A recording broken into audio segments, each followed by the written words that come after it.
Hello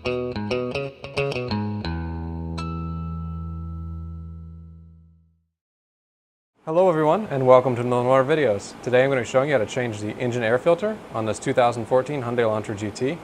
Now the air filter has already been changed, but I wanted to show you kind of what it looks like before if you haven't changed your air filter in a while and why you need to change it.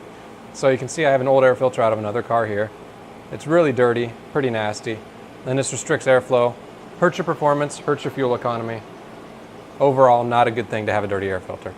So to change the filter on this car, all you need to do is flip a clip here, and the airbox lid pops up. From there, you're going to pull the filter out.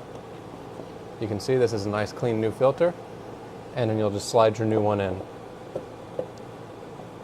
Once you've got the new one installed and seated, you need to make sure the tabs at the back of the airbox over here are in their slots.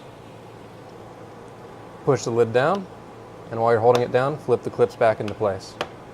Now, one thing I want to mention is that it's nice to write the date and the mileage on the air filter so the next person working on the car knows when it was changed, or if you're planning on changing it again in the future over time, you'll know when it was changed. So you can see it's a 1 or 2 minute process if you know what you're doing. Really simple overall, and a really good maintenance item to do to any car. So with that, I want to thank you all for watching, and I'll see you in the next video.